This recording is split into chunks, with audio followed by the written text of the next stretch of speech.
Salut la compagnie, je suis ravie de vous retrouver dans cette nouvelle vidéo et aujourd'hui je vous propose une vidéo sur mes 10 tips que j'ai mis en place d'un point de vue écologique. Je trouvais ça plutôt intéressant de le faire sachant que je vais faire un petit disclaimer au début de la vidéo. Oui, je n'ai absolument rien inventé, clairement je pense qu'il y a beaucoup de choses si vous vous intéressez un petit peu à une consommation un petit peu plus verte que vous avez déjà vu passer, mais je trouvais ça bien de mettre voilà ma pierre à l'édifice, qu'on ait tout un panel de tranches d'âge différentes à me suivre et moi il y a des choses dont j'entendais parler depuis des années et que j'ai mis en place que l'année dernière. Donc je me dis que c'est bien d'en parler et que même si vous êtes au courant, peut-être que je serai le déclic à mon tour pour que vous les mettiez en place. Et ben on commence tout de suite, c'est parti, let's go! Donc la première chose, et ça je vous en parle souvent sur Instagram, c'est le compost. Alors le compost, moi je trouve que c'est évident quand on est en maison. En appartement, je trouve que c'est hyper contraignant parce que forcément ça ramène des moucherons, pas mal de petites bestioles et tout. J'admets que pour les personnes qui vivent en appart, ce soit pas facile de mettre ça en place. Mais nous le compost, depuis qu'on est ici, ça fait 6 ans qu'on est dans cette maison là. C'est vraiment quelque chose qu'on se sert mais quotidiennement, que les filles se servent également quotidiennement. Donc le mien est au fond de mon jardin, donc on a juste à traverser notre petit bout de pelouse pour aller jeter nos aliments et nos déchets qui sont compostables. Mais j'ai toujours une petite poubelle en fait, un compost en petit format qui me permet d'accumuler voilà sous 2-3 jours tout ce qu'on souhaite jeter au compost. Donc je suis pas obligée d'y aller tous les soirs et tous les midis. On peut attendre 2 jours et aller vider le seau une fois qu'il est rempli. Je vais vous le montrer. Voilà, il est lourd, comme ça ce sera plus simple. Il est un peu dégueu hein, parce qu'il n'est pas de toute première jeunesse hein, le coco. Mais voilà, ça ressemble à ça. Donc nous on le remplit et tous les 2-3 jours, une fois qu'il est plein, on va le vider. Ça se remplit hyper vite. Je vais le reposer parce que ça pue un peu, je reviens. Et donc je vous disais, une fois qu'il est plein, on va le jeter. Donc ça se remplit hyper vite parce qu'on cuisine beaucoup de légumes. Nous on met dedans tout ce qui est épluchure de légumes et de fruits. Dans l'ensemble ça nous permet vraiment de faire des grosses économies d'un point de vue remplissage de poubelles et franchement c'est un gain de place qui est mais considérable. Donc si vous avez une maison avec un jardin, et ben moi je vous invite vraiment à mettre un compost et encore plus si vous cuisinez énormément de légumes, que vous mangez beaucoup de fruits, que vous allez voir ce gain de place dans vos poubelles que vous avez gagné, c'est juste ouf. Ensuite en parlant de compost, et bien forcément je suis passée depuis peut-être 2 ans maintenant aux capsules de café compostables. Il faut savoir que j'ai une Nespresso et Nespresso, alors je sais pas, dites-moi si je me trompe parce que ça fait longtemps que j'ai pas été sur leur site, alors peut-être que ça a changé, ne font pas de capsules compostables. Alors moi ça j'ai du mal à comprendre quand tu ne vends que du café. À un moment donné les gars, réveillez-vous, faites quelque chose d'un petit peu plus vert. Après au moins laissez le choix aux gens de pouvoir consommer un petit peu plus vert, quitte à faire les deux. Mais je trouve ça dingue que Nespresso s'y mette pas. J'ai découvert cette marque là, donc c'est la marque San Marco, je vous en avais déjà parlé, je crois encore une fois que c'est sur Instagram ou sur YouTube, je ne sais plus, qui fait voilà des petites dosettes 100% compostables. Et la dernière fois je suis passée chez Carrefour Market, Carrefour tout court, je sais plus ce qu'il y a au Sable, côté de la gare là, enfin bon bref, il y a un Carrefour quelque chose, qu'ils ont une gamme de café Carrefour, donc leur marque à eux, qui est 100% biodégradable et compostable, donc ça c'est juste génial. Donc moi j'y vais très rarement chez Carrefour, mais voilà je vous tiens au courant si vous avez un Carrefour à côté de chez vous. Sinon il y a cette marque là qui est vendue je crois dans quasiment toutes les grandes surfaces, ou tout du moins je l'espère. D'ailleurs une fois, c'est sur Instagram, je vous en avais parlé, j'avais râlé en leur disant non mais c'est la seule gamme, la seule marque qui fait du café compostable. À la base elle était à vue d'œil dans les rayons et une fois je me pointe, elle était tout en dessous du rayon. J'avais pété un câble en mode mais les gars, mais incitez-nous à mieux consommer, bordel, remontez le truc et mettez-le à la vue de tout le monde.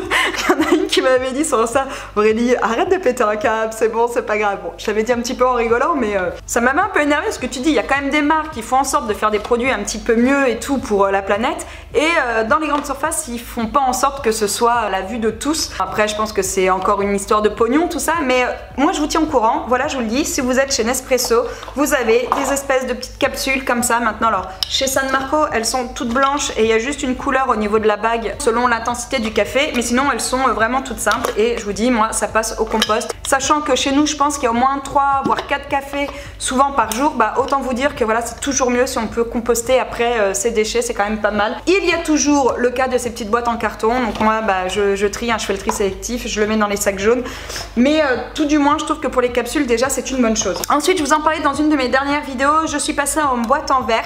Donc ça a un coût, c'est vrai, parce que je vous l'ai pas dit au début de la vidéo, mais c'est vrai que j'ai essayé de trouver des astuces qui ne coûtaient pas une blinde, qui n'allaient pas nous faire consommer plus ou nous faire investir dans des choses qui coûtaient cher, parce que c'est vrai que consommer vert, consommer bio, consommer mieux aujourd'hui, ça a un prix, et je pense que clairement ce n'est pas à la portée de tout le monde. Donc moi c'est ce que je vous disais, pour les boîtes en verre, en fin de compte je les fais au fur et à mesure.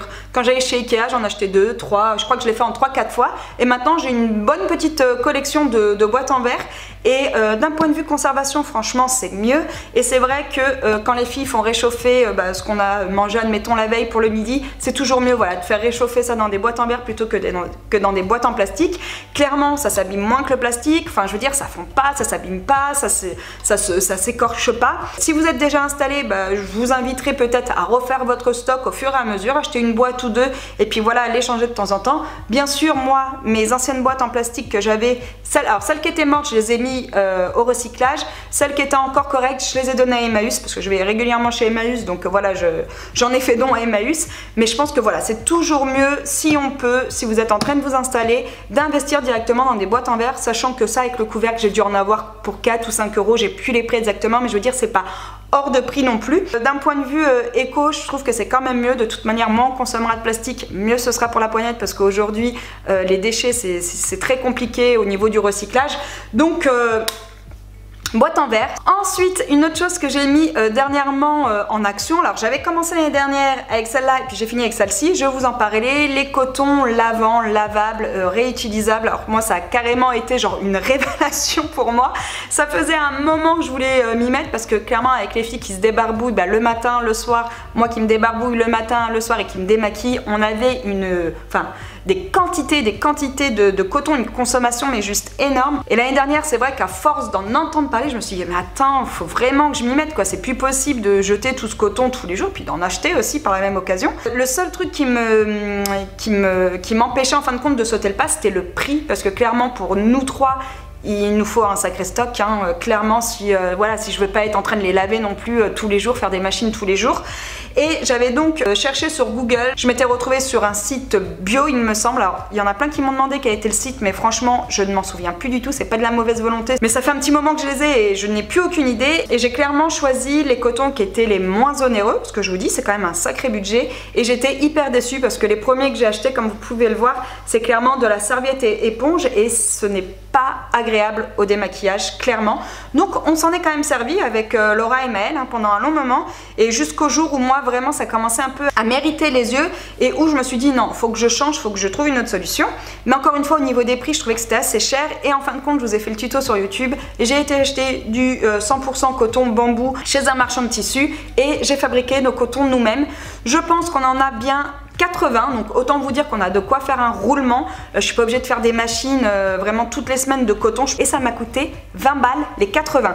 Donc franchement il n'y a rien de sorcier. Par contre oui, il faut être équipé, il faut avoir une machine à coudre, mais ça vaut vraiment le coup. Et alors là, mais c'est un pur bonheur, ils sont tout doux, c'est sans regret. Si un jour j'ai le temps, je vous en ferai, je vous les enverrai, genre je ferai un concours qui veut gagner mes cotons. Et moi je vous invite vraiment à le faire si vous hésitez à passer le cap. On n'utilise plus que ça depuis qu'on les a fait, donc on a encore du coton jetable pour le vernis notamment. Donc voilà, les petits cotons réutilisables, moi je vous invite vraiment à investir dedans. Mais si vous êtes une famille, moi je vous invite vraiment à les faire, ou à demander à votre grand-mère de les faire, ou votre mère, je sais pas, peu importe. Ensuite, je suis également passée, ça je vous le disais, à la SodaStream depuis l'année dernière. Alors ça, la SodaStream, ça a été un sujet, mais de conversation à la maison, même de débat, je dirais. On s'est un peu fighté avec Morgane, puisque c'est vrai que quand on a envie de faire des efforts et tout, de consommer un petit peu moins de plastique, de faire attention aux déchets et tout, moi direct j'ai pensé à l'eau. On boit beaucoup d'eau, on boit de l'eau plate, on boit de l'eau pétillante, donc on est des vrais consommateurs d'eau. Et je lui disais quand même, faudrait quand même qu'on trouve une alternative, et Morgane n'a jamais voulu. Il m'a dit non, je ne boirai pas de l'eau du robinet. Alors il y en a comme ça qui sont très bornés, qui ne veulent pas boire autre chose. Moi je respecte leur choix.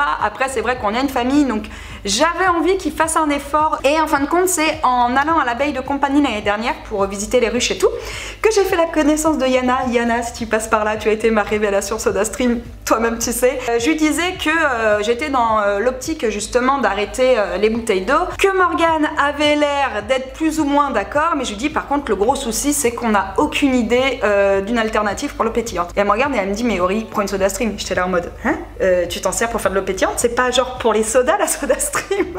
Elle me dit mais non, elle me dit moi je l'ai et je m'en sers que pour l'eau pétillante. Et j'ai dit en fait bah oui, pas con, en fin de compte ça sert à gazéifier tes boissons, donc tu peux faire que de l'eau pétillante si tu as envie d'en faire. Donc on a investi dans la SodaStream depuis 1 an et je vous dis moi ça m'est venu l'année dernière, donc comme quoi je vous dis qu'il n'est jamais trop tard et il y a Laura qui rentre du collège. Laura qui rentre du collège. Allez, fais-moi un bisou. Oh, c'est vrai, c'est dur de reprendre pour 3 jours. Ah oui, c'est très dur.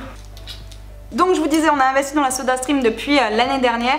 Et comme quoi, voilà, je vous dis, il n'est jamais trop tard pour mettre des choses en place. Moi, c'est quelque chose à laquelle je n'avais absolument jamais pensé. Et pourtant, ben, maintenant, on boit de l'eau pétillante en SodaStream. Les filles ne consomment que ça. Elles ont même motivé, enfin, avec les filles, on a même motivé à mettre une SodaStream chez ma mère. C'est pour vous dire ce qu'ils boivent aussi de l'eau pétillante. Donc, j'ai toujours les mecs qui sont un peu réticents parce que l'eau, la santé, la badoie, c'est toujours meilleur. C'est la meilleure des eaux. Donc, Morgane, de temps en temps, quand il va au sport, là, il n'a pas sport depuis forcément 3 ou 4 mois à cause du Covid. Quand il va au sport, il s'achète encore de temps en temps des eaux en bouteille en plastique parce qu'il va vous persuader que l'eau en bouteille en plastique est meilleure. Moi franchement je ne vois pas du tout de différence. Et on a également arrêté par la même occasion les bouteilles d'eau en plastique, on est en bouteille en verre. Donc on a investi dans des petites bouteilles comme ça qu'on remplit quotidiennement. Par contre moi je les mets au frais. C'est vrai que l'eau du robinet, alors selon là où on est, elle a plus ou moins un goût. Moi je trouve que quand elle sort juste du robinet, elle n'est pas forcément bonne, je la préfère quand elle est fraîche. Par contre une fois qu'elle est fraîche je ne vois aucune différence. Morgane en voit une forcément. Enfin vous ça vous dérange pas? Non, elle est très bien. Donc voilà pour ça. T'as un truc à me dire? Oui vas-y. Mis à part des petits cookies faits par Laura et M&M's, c'est super bon. Ouais, fais voir. Ouais, elle nous a fait des petits cookies maison au M&M's. Donc voilà, ça va être le goûter des... Enfin, c'est le goûter des filles depuis 2 jours. Bon, tiens, enfin, c'est mon goûter, je vais tout manger bien sûr. Non, t'en laisses à ta soeur parce qu'elle va râler. Ensuite, une autre chose pour consommer mieux et surtout moins, c'est de faire ses produits ménagers soi-même. Alors, moi je suis pas une spécialiste, hein, clairement, pour faire ça. Mais arrête de me regarder s'il te plaît. Alors moi clairement je suis pas une spécialiste pour faire ça, mais il y a un truc que je fais depuis au moins 10 ans, puisqu'on m'a donné l'astuce quand je travaillais encore avec mon papa dans une brasserie, enfin on a tenu une brasserie pendant 7 ans dans le 78, et on avait un laveur de carreaux qui venait une fois tous les 15 jours je crois, un truc comme ça. Et une fois je lui dis mais tu mets quoi dans ton produit pour carreaux? Les carreaux sont tout le temps nickel et tout. Et puis il me dit attends, on a des produits, du matos de pro nous ici. Puis après il me dit non mais je déconne Aurélie. Il me dit c'est de l'eau avec du produit vaisselle tout simplement. Et depuis moi c'est ce que je fais. Donc j'ai un vieux truc qui date des années Twist, hein. Je pense que ça fait au moins 6 ans que je l'ai. Et depuis mon produit à carreaux c'est du produit, enfin de l'eau avec une goutte de produit vaisselle. Il faut savoir que le produit vaisselle c'est un excellent dégraissant, donc vous pouvez laver vos carreaux avec. Franchement ça marche hyper bien. Donc nous on n'utilise plus que ça, enfin en tout cas moi je le fais, je remplis ma bouteille à chaque fois qu'elle est vide. Et j'aimerais également me mettre à la lessive maison. Donc bon, j'ai jamais essayé encore, mais peut-être que dans les prochains mois je m'y mettrai. En tout cas voilà, si vous cherchez quelque chose d'ultra simple, franchement mais ça peut, enfin déjà d'une ça coûte rien. Et il vous suffit juste d'avoir un vieil emballage ou d'acheter voilà, un petit cheat comme ça vide, hein. Maintenant on en trouve un peu partout. Ensuite pareil, toujours dans un optique de mieux consommer un petit peu plus vert. Acheter de la seconde main, donc là je vous ai déjà fait plein de vidéos là-dessus où je vous en parle. Nous c'est clairement, j'allais dire une habitude qui est rentrée dans nos habitudes, mais ça ne veut pas dire grand chose. Bon bref, vous l'avez compris, on achète très régulièrement de la seconde main. Puis maintenant c'est clairement le geste qu'elles ont quand elles cherchent une paire de baskets, je sais pas, un jogging, tous les trucs de marque et de sport, en tout cas Juste Corps, etc. Elles vont forcément sur Vinted. Moi j'achète également beaucoup de seconde main pour moi. Après bien sûr que ça ne m'empêche pas de continuer d'acheter notamment des fringues pour les enfants, les t-shirts, les polos, tous les basiques et tout, parce qu'on ne trouve pas forcément tout. Je pense que maintenant notre dressing est à au moins je pense 20-30% en seconde main, donc, et on peut y trouver des vraies pépites. Donc là ça c'est le dernier petit short que j'ai acheté à Maëlle pas plus tard qu'il y a 10 jours sur Vinted. Donc c'est un short Levi's, je l'ai payé 10 €, il lui va trop bien. Donc ouais, c'est les prix qu'on retrouve je veux dire chez Kiabi, même chez Jennifer je crois que c'est un peu plus cher. Donc c'est pour vous dire qu'on trouve vraiment des trucs cool. Moi j'ai un jean là sur moi pareil, c'est un Levi's à la base, je l'avais acheté pour Laura mais elle aime pas donc je me le garde. Mais oui tu m'as dit que je pouvais te le prendre. Bah tu m'as dit que je pouvais te le prendre. Vous voyez, elle pique mes affaires aussi. À la base je l'ai acheté pour elle et puis en fin de compte ouais, il est passé taille haute et puis apparemment il lui fait des grosses fesses. Enfin bon bref, elle est relou. Donc je l'ai gardé pour moi, mais c'est vrai que on trouve tellement de choses trop cool en seconde main. Là la plaque de cuisson sur laquelle mon trépied est posé, je l'ai acheté sur Le Bon Coin il y a quelques années maintenant et pourtant ma cuisine était neuve. J'ai vendu les lits des filles sur Le Bon Coin. Enfin on peut vraiment faire plein d'affaires et on trouve vraiment des trucs chouettes. Si c'est pas quelque chose qui est encore dans vos habitudes, franchement allez-y, et encore plus si vous êtes une famille, parce que pour les enfants mais c'est juste trop bien. Ensuite une autre chose que je fais pour éviter pareil tout ce qui est déchets, voilà les poubelles etc, c'est que je limite tous les emballages quand j'achète les produits. C'est-à-dire que par exemple nous on est des gros consommateurs de yaourts, enfin je veux dire il y a toujours des yaourts à la maison, sauf que les yaourts, c'est juste énorme de carton et de plastique qu'il peut avoir quand on achète un pack de yaourts. Donc je n'ai pas de yaourtière, faudrait que je dise à ma pote Amandine qu'elle me fasse des yaourts et qu'elle me les emmène toutes les semaines. En tout cas depuis quelques années maintenant j'essaie d'acheter des yaourts où il y a le moins d'emballage, c'est-à-dire que déjà d'une, que tous les emballages superflus, là l'espèce de grand emballage à chaque fois qui tient votre pack de 4 yaourts ou voire même de 2 yaourts, ils sont très forts pour ça. J'ai essayé de trouver des substituts de yaourts qui correspondaient à ce qu'on avait l'habitude de consommer quand il n'y avait pas dans la même marque, et franchement sur tout ce qui est yaourt nature on trouve, sur tout ce qui est dessert au chocolat pareil on trouve. La marque lait de vache par exemple a plein de goûts différents avec des emballages qui sont un peu minimalistes, c'est-à-dire qu'il n'y a pas de suremballage. Enfin moi j'ai vraiment essayé de me diriger vers des marques où il y avait le moins d'emballage possible. Après sur certains yaourts, des fois c'est pas tout le temps évident, ou sur certaines gammes de yaourts. Par exemple, je sais que Morgane adore les Activia au kiwi et c'est quoi l'autre truc? Aloe vera. Ah oui, aloe vera. Et il n'y a que eux qui les font et il y a un emballage dessus, donc de temps en temps, voilà, bien sûr, je le prends parce qu'il aime ça. Mais je vous dis, pour tout ce qui est crème au chocolat, on en a trouvé d'autres. Pour tout ce qui est yaourt, pareil, nature, on en a trouvé d'autres. Nous, on adore les yaourts à la noix de coco, on en a trouvé sans emballage. Donc voilà, on essaye vraiment de faire un effort de ce côté-là et de se diriger vers des produits qui ont un emballage un peu plus minimaliste. Et là, je vous parle des yaourts, mais en règle générale, c'est ce qu'on fait. C'est aussi pour ça d'ailleurs qu'on consomme du vrac. Après, il faut savoir que le vrac, souvent, on le trouve en magasin bio. Donc après, tout est une question de budget parce que des fois, ça peut coûter un petit peu plus cher aussi. Et moi, je sais que je fais hyper gaffe au budget parce qu'on est 4 et que si on se lâche, eh ben, ça va juste trop vite, quoi. On n'a pas un budget sans limite, Donc voilà, on fait gaffe. Quand je suis en magasin bio, par exemple, voilà, ça reste raisonnable ou tout du moins dans les mêmes fourchettes de prix. Et ben, je préfère prendre du vrac. C'est également pour ça d'ailleurs que j'ai reconditionné des vieux pots comme ceci plutôt que d'en acheter un, parce que autant acheter des trucs comme ça pour mettre des plats et tout, oui, ça me semble important parce qu'on le ferme correctement. Autant pour conserver du vrac, franchement, n'investissez pas dans des boîtes en plastique ou dans des boîtes en verre. Conserver des vieux bocaux, ça fait parfaitement l'affaire, mis à part pour les pâtes, parce que clairement pour les pâtes, ils sont trop petits, mais pour tout ce qui est riz, lentilles corail, qu'est-ce que je pourrais vous dire d'autre, pois chiches, enfin pour tous ces trucs là, franchement ça fait parfaitement l'affaire. Ensuite, comme je vous parle de déchets et de la place que ça prend justement dans un foyer, nous quand on est arrivé ici, on a pris le container le plus petit qui pouvait exister, c'est-à-dire qu'on a un container pour une famille de 2 personnes normalement, et il faut savoir que notre poubelle on la sort une fois par mois, donc quand on veut vraiment faire des efforts, en fin de compte ça fonctionne, et moi j'ai l'impression qu'on y arrive assez facilement. On n'a pas l'impression de faire gaffe tous les jours, en fin de compte, mais c'est vrai que le fait d'avoir pris dès qu'on est arrivé un petit container, ça nous a aidé et obligé en fin de compte il y a 6 ans de se dire non, faut qu'on fasse gaffe aux déchets, donc faut qu'on trouve des solutions pour faire moins de déchets clairement. Donc c'est ce que je vous disais, le compost. Après, les emballages, ça va dans les sacs jaunes, donc on va dire que c'est différent. Mais pareil, au niveau du container jaune, enfin des emballages, on a le container, alors on n'a pas le plus petit, on a un entre-deux. Morgane avait demandé le plus petit et le gars lui avait dit non, non, je vous assure, c'est pas possible, vous allez jamais y arriver. Et en fin de compte, je pense que notre container jaune, on le sort une fois tous les 2 mois. Donc avec un petit, on pourrait le sortir une fois par mois et ça irait très bien. Mais voilà, c'est pour vous dire que si on veut vraiment faire des efforts, changer la taille de vos poubelles, vous allez voir, ça va vraiment vous aider à vous dire non, mais là, faut qu'on trouve des solutions, c'est juste pas possible. En tout cas, chez nous, ça a bien marché, ça nous a bien aidé. Moi, je sais que les filles font super attention, Morgane fait super attention. On est un petit peu, voilà, à cheval là-dessus, mais je veux dire, c'est pas que pour nous, c'est aussi pour elles, parce que c'est ce que je vous dis souvent, le monde de demain, c'est vous, c'est les jeunes. Donc nous, on fait des efforts, mais c'est avant tout pour vous, hein, pour qu'on essaie de préserver un petit peu une planète un petit peu mieux qu'elle ne l'est ou qu'elle va le devenir. Notre petite astuce pour essayer de consommer moins, c'est de changer le cycle de vos machines à laver et de votre lave-vaisselle. Je cherchais mes mots. Moi, je sais que j'ai des formats économiques sur les deux. Donc j'ai des cycles à 35 minutes je crois pour le lave-vaisselle et 30 minutes pour la machine à laver. Alors tout dépend de l'état des vêtements, je suis bien d'accord. C'est sûr que je vais pas mettre les vêtements de foot ou les vêtements d'équitation de Maël parce que je suis pas sûre que ça ressorte vraiment propre.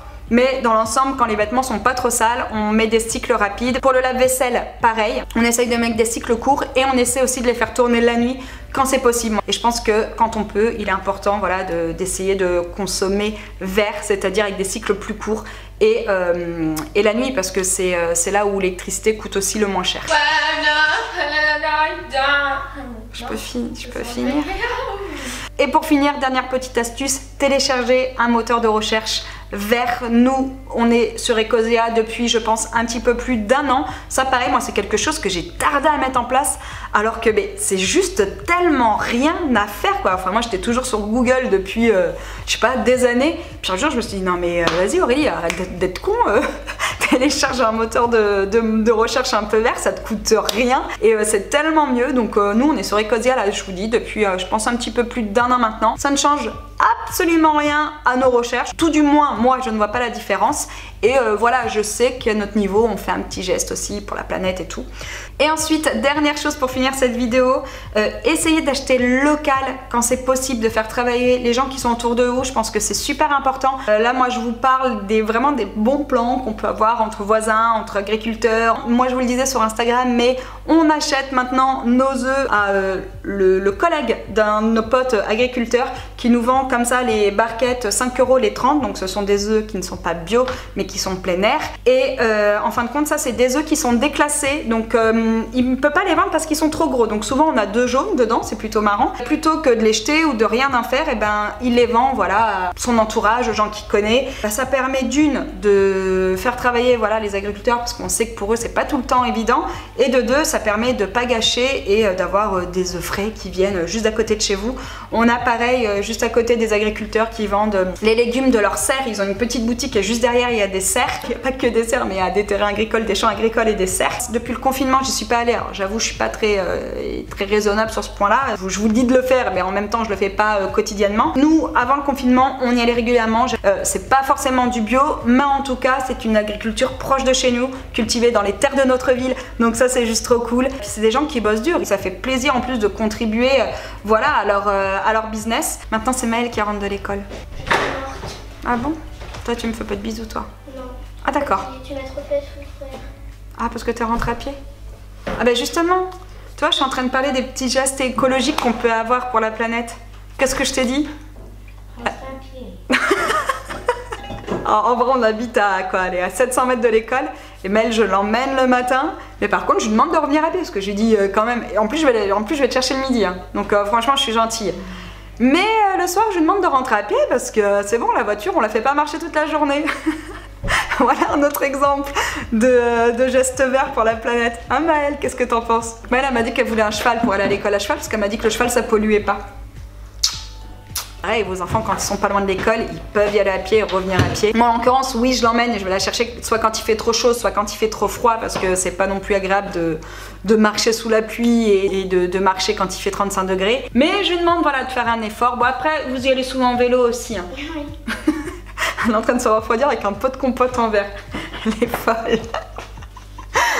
Donc écoutez voilà, je pense avoir fait le tour. J'espère que cette petite vidéo, je sais pas, vous aura aidé. Enfin, je pense que vous êtes déjà au courant de tout ça. Mais vous aura peut-être donné envie de les mettre en place. Un peu comme moi, parce que moi, toutes les choses dont je vous parle, hein, j'étais au courant depuis bien longtemps. J'ai vraiment eu envie de les mettre en place, effectivement, à force d'en entendre parler. Et puis à force de voir voilà, les gens autour de moi se mettre, faire des actions comme celle-ci. Et en plus de ça, ce sont clairement des trucs qui sont faciles à mettre en place en famille, sur lesquels on peut sensibiliser nos enfants. Clairement, moi, c'est ce que je vous disais, les bouteilles d'eau, le compost, les vêtements de seconde main, les cotons, c'est clairement des choses que les filles maintenant font tout le temps sans se poser la question. Donc c'est vraiment des gestes simples. Donc clairement, si elles le font, on peut tous le faire, j'ai envie de dire. Donc j'espère vous avoir motivé vous aussi. Sur ce, je vous souhaite une très belle fin de journée et je vous dis à bientôt. Ciao. Je sais jamais comment finir mes vidéos. Ah bon? T'es sûre? Bon bah je laisse comme ça alors. Ok. Il n'est jamais trop tard. Non, Maura, te manque pas de moi.